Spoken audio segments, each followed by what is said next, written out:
Here we are again, filming, we love it, I'm loving it, palapapapa. Bonsoir et bien... Qui es-tu? Merci. Bonsoir et bienvenue.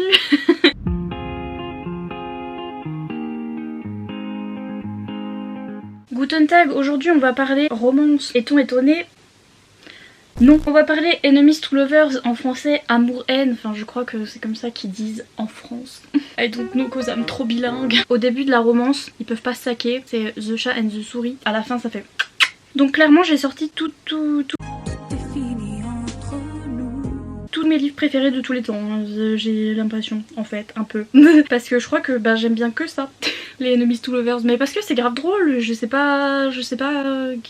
Qu'est-ce que vous pensez vous? Et donc voilà, moi j'aime bien quand ça se bagarre la race, vous voyez. Donc ouais, j'en ai plein. Anna, oups. C'est parti mon kiki. On va commencer par les MM parce que la vie. Puis parce que quand je pense Enemies to Lovers, direct je pense Prince Captif la vie. À chaque fois que je sors cette beauté, j'ai 40 000 commentaires où ça se bagarre, où c'est oui c'est problématique.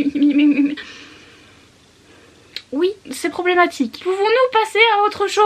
Merci. Donc il y a certaines personnes qui sont choquées par certains sujets abordés. Regardez les trigger warnings, ça parle d'esclavage, ça parle de prostitution, il y a même des enfants qui sont prostitués et dans cette société les enfants sont d'accord avec ça et même, comment dire, ils initient la chose et c'est archi gênant et archi voilà. Mais en fait CS4 a mis ça là-dedans pour montrer la différence entre justement un pays et l'autre. C'est à moitié historique donc forcément il y a des sujets qui craignent la race, mais c'est la base de Enemies to Lovers parce que en fait ici on a deux princes, c'est une fantaisie sous couvert d'un petit peu historique parce que l'autrice a basé ces deux pays sur, donc Achelos c'est la Grèce ancienne et Vert c'est la France ancienne du temps de Louis XVI ou juste non Louis je sais plus, Louis quelque chose.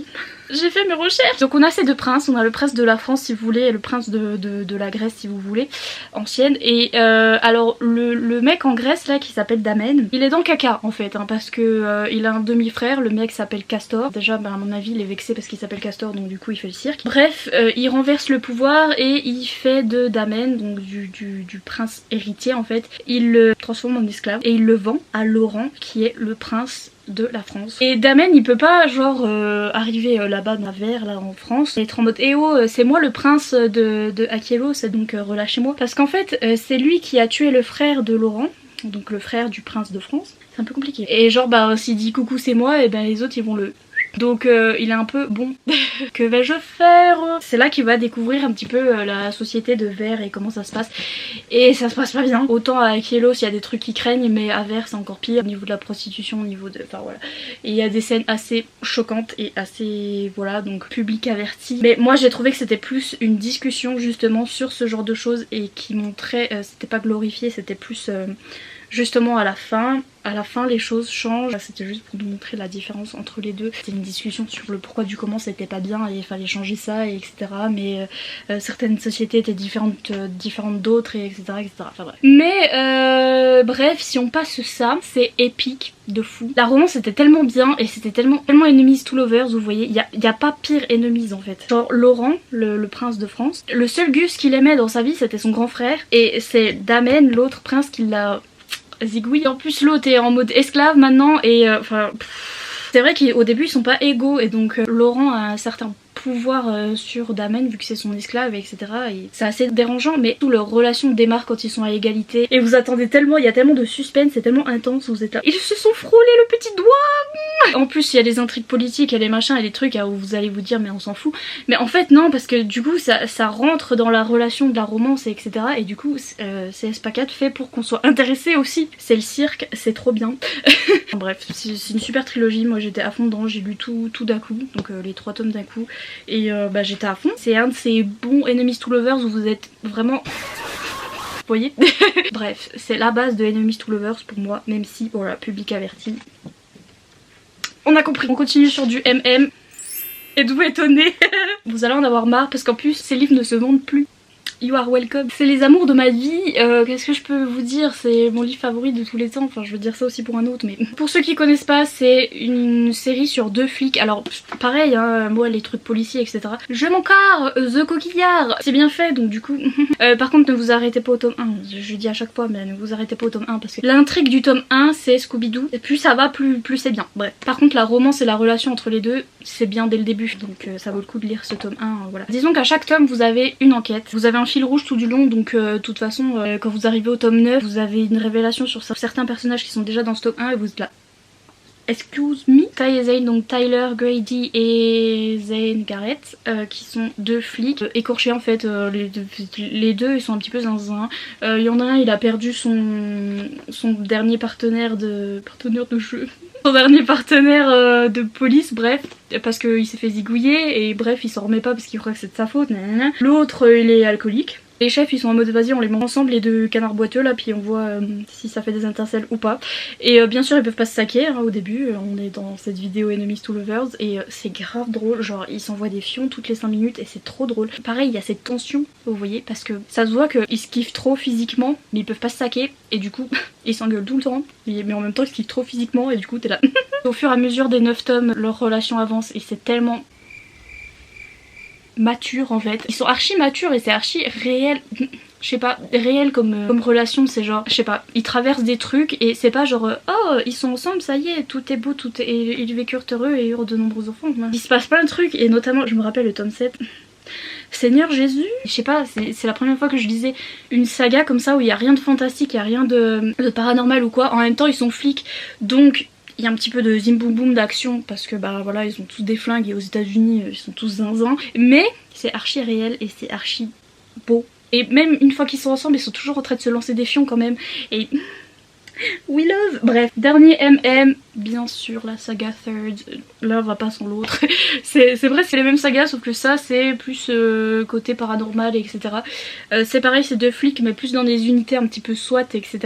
Et il y a ce truc un petit peu paranormal, un petit peu beaucoup même, où après la guerre du Vietnam il y a eu un espèce de virus je sais pas quoi qui a transformé les humains en terrianes. Et en fait c'est des humains qui peuvent se transformer en animaux. Et bref on est avec ces 2 flics là qui sont dans une unité spéciale où ils mélangent un petit peu les humains et les terrianes. Ils chassent les méchants ensemble et etc. Et c'est un humain qui s'appelle Dex, il est complètement zinzin, il est grave drôle. Donc c'est ça qui apporte l'humour dedans parce qu'il est vraiment, mais vraiment zinzin.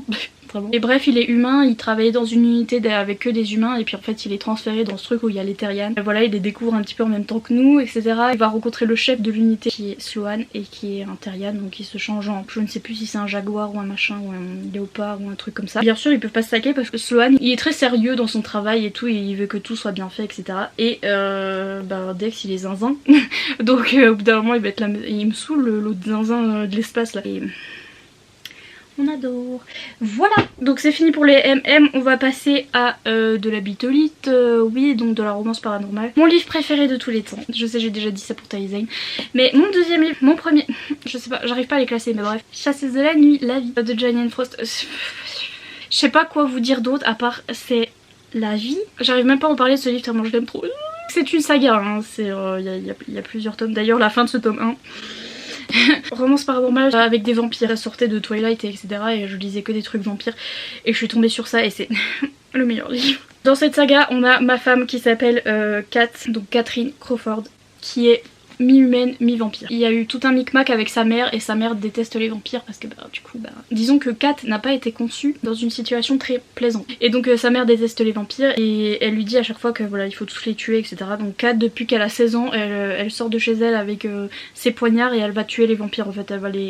Elle sait les reconnaître quand elle est dans un club ou dans un bref dans un bar etc. Elle sait les reconnaître et elle les attire en mode yo tu veux venir faire zim boum boum et en fait après elle les et là on la retrouve, elle a 21 ou 20 ans je sais plus, et bref elle va tomber sur le mauvais vampire qui est bien plus expérimenté qu'elle et donc elle va se faire enlever. Et en fait ce vampire c'est un tueur à gages, donc lui aussi il tue les vampires même si c'en est un lui, mais en fait parce que comme ça lui fait du flouze, donc quand les gens lui disent bah tiens va tuer celui-là, il fait ok il les tue et après il a de l'argent. Donc il dit écoute t'es bien entraîné toi et surtout le problème c'est que moi j'arrive pas à les attirer pour ceux qui aiment pas les hommes en fait. D'ailleurs il y a des discussions sur l'homosexualité alors que ce livre date de Mathusalem. Il date de 2007 les gars, et il y a des discussions super trop bien sur l'homosexualité, bref. Et il est en mode bah tiens tu vas m'aider, tu vas être mon associé et on se partage le flouze. Et elle est là, bah non. Puis après il fait non mais là t'as attaché, genre je t'ai enlevé et tout. C'est soit tu meurs soit tu fais ça. Donc et elle fait ah ok. Donc voilà, et forcément au début il peut pas se stacker parce que genre elle s'est fait enlever, elle déteste les vampires même si elle en est à moitié un, mais elle déteste les vampires, elle s'est fait enlever et elle est obligée de collaborer avec lui parce que bah elle s'est fait enlever. Et donc ils peuvent pas se stacker, mais ah donc c'est trop bien. Le mec Bones est trop... Il est trop drôle, il est trop hot, il est trop... Mon mari, à chaque fois vous êtes là, c'est qui Harry Styles, Jamie Fraser, Bones, Kat, c'est qui tes maris et tes femmes. J'en ai beaucoup. La polygamie c'est bien. Franchement pour un livre de 2007, il y a plein de sujets qui sont trop bien abordés, notamment pour ceux qui ont jamais lu des scènes un petit peu olé olé etc. Là Kat elle découvre un petit peu ce genre de choses et donc du coup ça se fait petit à petit. C'était trop bien fait et c'est trop bien fait, donc même pour ceux qui sont pas habitués à ce genre de scène ou etc. C'est trop bien fait. Bref, lisez cette saga, juste lisez-la, merci. Au revoir. Ensuite, romance paranormale. J'ai sorti celui-là, donc Démonica de Larissa Yohn, parce que bah en fait on parle de démons. Donc mais en fait c'est trop bien expliqué. D'ailleurs je vous conseille de lire ça avant la série des... Parce qu'il y en a qui lisent les Cavaliers de l'Apocalypse avant. Et en fait c'est celle-là la série, la saga d'origine, et après il y a celle-là, bref. Mais je trouve que c'était bien expliqué dans celle-là. Après je sais plus comment c'est expliqué dans les Cavaliers, mais j'ai commencé par celle-là et c'est bien expliqué, le monde est bien expliqué, etc. Il y a des démons en fait, il y a l'enfer, etc. Il y a tous les démons et trucs. Et bah il y en a, ils sont dans le monde normal. Et ici on suit une jeune femme qui s'appelle Talia et qui est chasseuse de démons. Elle a eu une vie assez difficile et justement elle a eu des problèmes avec des démons et tout, et c'est comme ça qu'elle a découvert leur existence, et depuis elle fait chasseuse de démons. C'est son petit job. Elle va se retrouver avec un gars qui est en fait un démon et qui est médecin. Il est à l'hôpital, il est médecin parce qu'en fait c'est un démon sexuel je crois, succubus, je sais pas quoi.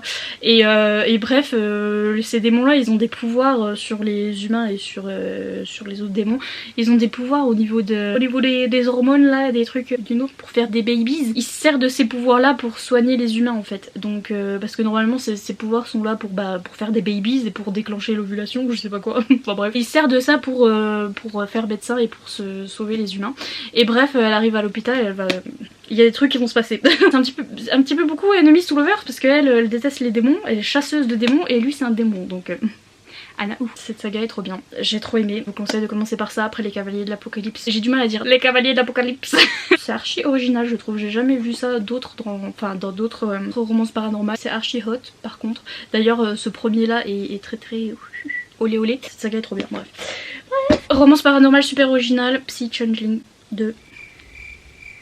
Nalini Singh, merci. Là j'ai pris Enemies to Lovers parce qu'en fait on va parler, mais c'est pareil, c'est tous des univers, je peux pas vous expliquer parce qu'il faut genre lire le livre parce que les autrices elles sont tellement là et moi je suis là. Là ici on a des psys et des changelings et les humains. On est dans le futur et on a des humains un petit peu changés qui ressentent pas les émotions et donc comme ça ils font mieux leur boulot en fait parce qu'ils sont assez robotiques et tout. Et donc c'est les psys, ils ont des pouvoirs télépathiques un petit peu, ils peuvent échanger avec leur cerveau là et machin truc, donc ils sont très cerveau, ça veut rien dire. Il y a les changelings qui sont comme leur nom l'indique, ils se changent en animaux. Ces espèces en fait là j'ai choisi Enemies to Lovers parce que ces espèces sont ennemies en fait, parce que les psys ils ressentent rien. Les changelings ils sont archi comme ils ont un petit peu de l'ADN animal etc, ils sont très touchy, enfin faut toujours qu'ils aient des câlins par-ci par-là, ils sont très sentimentaux en fait du coup comparé aux psy, et donc ils peuvent pas se saquer, les deux espèces ils cohabitent mais vite fait parce que il y a toujours l'un qui pense qu'il est mieux que l'autre etc. Et là on va avoir une psy qui va être dans une relation avec un changeling. Cet univers est si bien, c'est si immersif, genre j'avais l'impression d'être dans la forêt les gars. J'avais l'impression d'être dans la forêt, dans des cabanes suspendues aux arbres avec des léopards partout là, j'étais d'un côté la forêt avec les léopards etc, d'un côté la ville super sophistiquée où il y a tous ces gus qui sont archi robotiques. Après on parle plus des humains dans les autres tomes, là dans celui-là pas trop. J'ai trop aimé, on s'attache trop aux personnages. Là ici forcément il y a de la tension parce que c'est une fille qui est censée rien ressentir du tout, on dit bien censé, et avec un Gus qui est archi il flirte de fou et il est toujours en train d'essayer de la taquiner etc pour qu'elle réagisse en fait. Le tome 1 reste un de mes préférés, il était vraiment trop bien et j'ai adoré cet univers, franchement c'est archi immersif, vous êtes dedans, vous pouvez pas quitter l'univers, vous êtes à fond, c'est trop bien, donc merci. Voilà, on passe du paranormal à un contemporain parce que c'est comme si c'est comme ça. Ici c'est un truc de Stepbrother là, ça, de demi-frère et demi-sœur, donc je vais vouloir sortir dans la vidéo demi-frère et demi-sœur, mais bonsoir, c'est aussi Enemies to Lovers. Jeu interdit de Emma M. Green, j'ai lu d'ailleurs là j'étais en train de le relire, c'est pour ça qu'il y a toujours un Forever, un marque-page, c'est quoi d'ailleurs? Hollywood Chewing Gum, sponsorisez-moi. J'avais lu ça un été et j'étais à fond les ballons. Faut pas avoir peur, hein, le truc c'est écrit gros comme une patate, gros comme moi. C'est une fille, un garçon, deux parents, ce sont leurs deux parents. C'est bien si je mets les mots dans l'ordre, français, French. Leurs deux parents se sont remariés et ils vivaient pas trop ensemble parce que lui, le gars, il était plus à l'internat en fait. Donc quand leurs parents se sont remariés, ils ont pas, enfin voilà, ils vivaient pas avec la fille. Il rentre de l'internat et il va rencontrer la fille. Enfin, ils se sont vus 2-3 fois. Et déjà quand ils se sont vus 2-3 fois, ils pouvaient pas se saquer, donc ils font que de s'envoyer littéralement des chaussures à la figure. La fille, son trip c'est de lui envoyer ses baskets à la tronche. Et j'étais yes girl. Lui c'est genre le mec trop beau qui se tape toutes les meufs et machin et tout. Et elle est là, c'est une quête pignouf. Et après il va rentrer de son internat pour l'été et tout. Et ils vont devoir cohabiter et ça va faire des étincelles. Et ça reste pas là-dessus en fait. Au début on a cette relation et tout, on est là, on est à fond, on se dit ah ouais, Enemies to Lovers et tout, comment ils vont faire parce qu'en plus ils vivent à moitié ensemble et tout, ça craint trop. Et en fait ça part un petit peu de ça et à la fin de ce tome 1 il y a même un truc un petit peu de thriller mystère un peu et t'es là wow. Et bref et donc voilà, franchement je vous le recommande. Il se lance des chaussures à la tronche, donc c'est tout ce que je peux vous dire. Ensuite on a bien sûr le classique Lux de Jennifer Larnentro. Ici on a une jeune fille qui s'appelle Cathy. Entre les 4, les Cathy, les si ta Cathy t'a quitté, t'as quitté ta Cathy. C'est un truc que j'ai appris quand j'étais petite, enfin bref. Je sais pas pourquoi en plus d'ailleurs, quand j'étais petite, les gamins dans la cour, ils disaient toujours si ta Cathy t'a quitté, t'as quitté ta Cathy. Et en fait, il y a un moyen mémotechnique pour le retenir et genre... On s'en fiche, la fille s'appelle Cathy, elle est blogueuse littéraire donc... magnifique. Elle déménage comme Bella dans Twilight. Et elle arrive et elle a un voisin super bizarre comme les Cullen dans Twilight. C'est un mec qui vit tout seul avec sa soeur jumelle. Ils sont en mode bah déjà ils vivent tout seuls, ils ont 17 ans, enfin 18. Je sais plus, bref, mais ils vivent tout seuls donc what. Ensuite ils sont trop beaux donc what. Et tout de suite Cathy et Damon, le mec qui vit à côté, en plus il s'appelle Damon donc forcément c'est Enemies to Lovers. D'ailleurs en parlant de, puisqu'on est dans Enemies to Lovers et Damon, regardez The Vampire Diaries, c'est grave bien. Par contre lisez pas le livre, c'est nul, Journal d'un vampire, le livre c'était si nul. Mais la série, moi je m'en souviens, j'ai commencé, j'étais au collège donc forcément la saison 1 elle est un petit peu kitsch et tout et j'ai essayé de la re-regarder récemment et j'étais ah. Mais moi je regardais au fur et à mesure et franchement Damon et Elena, The Enemies to Lovers, bref. Donc là on parle d'un autre Damon mais il est aussi chiant hein, et il est très chiant même. Et romance paranormale parce que Damon il est pas tout à fait normal. Un bon Enemies to Lovers celui-là, il était bien. Par contre c'est un peu, c'est très young adulte donc si voilà, si vous aimez plus les trucs adultes, bah c'est très young adulte hein, donc voilà. Celui-là il est entre les deux, c'est ni young adulte ni new adulte, on ne sait pas. Et moi je considère ça comme du adulte. Fantaisie adulte, un palais de pines de rose, à Cotard en anglais, Sarah J. Maas. Le tome 1 n'est pas un Enemies to Lovers. Le tome 2 par contre, ouf. Voilà, à chaque fois je vous dis persistez jusqu'au tome 2 parce que Enemies to Lovers dans le tome 2, perfection. On a une petite jeune femme dans un monde de fantasy qui s'appelle Feyre qui chasse pour manger parce que genre elle est pauvre, elle va dans la forêt pour chasser parce que d'ailleurs toute sa famille ils sont trop bizarres, genre il y en a pas un qui se bouge le cul pour l'aider et quoi que ce soit, enfin bref. Là elle va dans la forêt et là elle croise un loup et elle sait que c'est un fée, elle déteste les fées, les humains détestent les fées, elle se dit bah je vais tuer le fée parce que les fées ça pue du bec, au lieu que ce loup saute sur la pauvre biche que j'allais tuer, bah je vais tuer le loup. Il y a une grosse bébête qui va arriver dans sa maison et qui va faire tu vas tuer mon ami, tu dois venir avec moi dans mon château, je vais te faire prisonnière parce que tu as tué mon père. Et donc elle va avec lui. Et au début c'est un petit peu un truc The Beauty and the Beast parce que la bête qui est rentrée dans sa maison c'est un mec en fait et elle est enfermée dans son château et ils vont tomber amoureux mais... Qu'est-ce qu'on s'ennuie! Mais à la fin de ce tome 1, on découvre la féerie, on découvre la méchante, super méchante là. Et Feyre elle est dans la mierda. Genre après elle devient archi badass et genre elle te sort un truc là parce qu'en fait bah, voilà, elle a survécu toute sa vie dans les bois etc. Et donc elle est un petit peu athlétique voyez-vous. Et elle se met à être archi badass pour sauver sa vie et tout. Et t'es là mon dieu mais épouse-moi! Il y a un certain autre personnage qui arrive à ce moment là et qui est insupportable mais on l'adore et...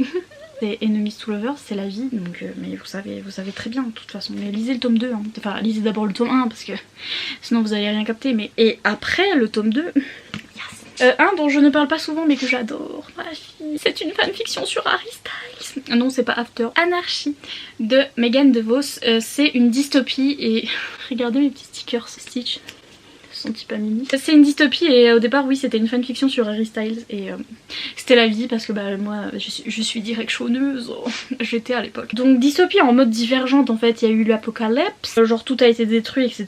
Maintenant ils vivent, ah oui, ils vivent en groupe, parce que je me perds avec toutes les dystopies, ils vivent en petits groupes, en petits camps, en petits cancans, fresh cancans. Ils survivent en allant, des fois ils vont dans la ville, quand on arrive en ville, ce qui reste des villes en fait et ils vont piller des trucs, mais genre comme tout le monde va piller au même endroit et se tuent tous les clans ennemis, enfin c'est le gros cirque, qui survivent en faisant ça ou en allant piller dans d'autres camps. On a une fille et un gars, donc Grace et Aiden, you know who he is. Aiden c'est le chef d'un des clans et l'un des plus jeunes, enfin c'est le plus jeune en fait chef de camp et il a 21 ans, il est déjà chef de camp parce qu'il est archi badass. Bref, un jour il arrive en ville, il y a Grace qui est là-bas qui est la fille du chef d'un autre camp. Ils sont tous les deux en train de faire un raid, enfin voilà ils sont en train d'essayer de piller dans la ville et en fait Grace elle va se faire tirer dessus en fait dans la jambe et les gens de son clan qui sont aussi, dedans il y a son frère en fait. Ils vont être en mode ah elle est blessée, bah on l'abandonne.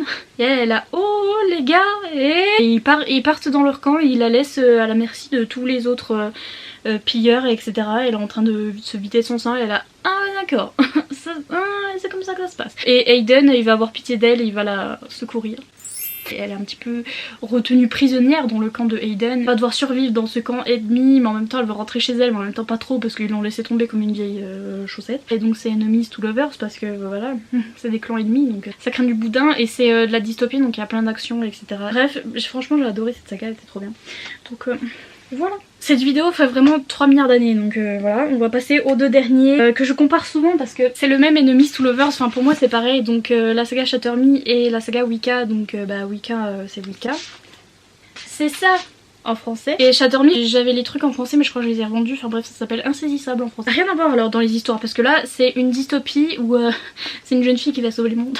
Comme dans Divergente, comme dans toutes les dystopies là, Hunger Games etc. Mais bref il y a eu l'Apocalypse aussi. Maintenant tout est mis en secteur, pareil que Divergente etc. Et il y a des nouveaux dirigeants etc. Beaucoup d'etc. Et il y a cette jeune fille qui s'appelle Juliette. En fait elle quand elle touche les gens ils meurent, problème. Et donc quand on la rencontre dans le premier tome elle est enfermée dans un asile parce que bah voilà elle a, sans faire exprès elle a tué un petit garçon qu'elle voulait aider en fait parce qu'il était tombé, elle voulait l'aider, elle l'a touché et en fait il est mort. Elle s'est retrouvée enfermée dans un asile et ça fait je sais pas combien de jours qu'elle est là, elle est complètement paumée dans sa tête, elle a pas vu la lumière du jour depuis des années, enfin bref. Et en fait elle va finir par sortir de cet asile parce que les grands méchants loups là, ils sont en mode tiens ça pourrait peut-être nous servir comme arme de destruction massive, etc. Mais en fait c'est exactement pareil que dans cette histoire, c'est-à-dire qu'on commence avec un autre personnage, mais ça tout le monde le sait, enfin c'est pareil, c'est plus des spoilers à ce point là, tout le monde le sait, mais on commence l'histoire avec certains personnages, on commence la romance avec certains personnages, vous êtes trop à fond, vous êtes trop amoureux comme elle, et vous êtes là, oh là là, ce personnage est si bien, et après vous êtes là, ah ce personnage est si méchant. Vous voyez The Vampire Diaries, pareil. Donc voilà, j'adore ce genre de truc, mais c'est vraiment Enemies to Lovers, parce que vraiment, il y a un des personnages au début, on le déteste. Adonf, et c'est un petit peu comme Akotar en fait. Vous voulez, les trois là c'est pareil, Akotar, Ignite Me et Wicca, même romance. Et donc dans Wicca, il y a un univers super witchy où il y a des sorcières en fait et c'est une jeune fille qui va découvrir qu'elle a des pouvoirs et qui va être initiée par un garçon qui va arriver dans son lycée, il est trop beau etc. Et c'est pareil, au début il y a un personnage, on peut pas le saquer et au fur et à mesure on est là... Coucou toi. Mais cette saga j'adore parce que j'adore l'ambiance, c'est très ambiancé. On est dans la tête de Morgane et on découvre avec elle ses pouvoirs, on découvre la magie, on découvre que voilà la magie ça existe, enfin dans ce monde là quoi. Et on découvre plein de trucs, on découvre des trucs sur les cristaux, sur les plantes et tout. Et je sais pas, j'aime trop l'ambiance et voilà à chaque fois il y a des drames de fous là parce que les grands de la magie sont en mode eh oh elle a beaucoup de pouvoir, c'est ça craint, on va la tuer. Elle est là bah non. Sachant que dans toutes ces romances où au début vous avez un personnage que bah voilà et un autre personnage et bref ça change un peu. Vous allez vous dire ah mais ça sert à rien parce qu'après je sais qu'elle va direct changer de Gus donc je vais pas m'attacher au premier, ça va être nul gna gna. Moi c'est ce que je me disais pour Shatter Me parce que je savais exactement quel personnage j'étais censée aimer et avec quel allait finir etc. Pareil pour Akotar. Bon, à Cotard ça a pas marché parce que vraiment le premier personnage, caca boudin. Pour les autres ça a marché mais de fou. Au début j'étais à fond, je vais avoir une opinion complètement autre que tout le monde. Moi je vais toujours kiffer le premier mec et tout, je vais aller dire ça sur internet, tout le monde va me faire bouh. Franchement j'ai vraiment cru et après petit à petit ça change et t'es là, ah mais en fait non je suis comme tout le monde, tiens. Même si vous savez les spoils, ça change rien parce que c'est tellement bien écrit que au final vous allez vous faire avoir aussi, j'espère bien. Mais voilà pour mes recommandations romance Enemies to Lovers. J'espère que ça vous a plu. Je vais faire une petite série de vidéos comme ça où je vous fais Romance Recommendations, sauf qu'en français c'est recommandations de romance ou suivant un thème, je vous recommande certaines romances parce qu'il y a plein de gens qui me disent voilà quand je présente un livre où il y a des Enemies to Lovers, ils sont là, quels sont les livres que tu nous conseilles si on aime bien Enemies to Lovers? Ceux-là. Voilà, je vous laisse, c'est tout, j'arrête de parler. Je vous dis à bientôt pour une prochaine vidéo, n'hésitez pas à faire tous les mêmes trucs que d'habitude, genre s'abonner, mettre un petit pouce en l'air, mettez un pouce en bas si ça vous fait plaisir, activez la petite cloche, allez voir les liens en barre d'infos, tout ça. See you later in the tractor. Au revoir.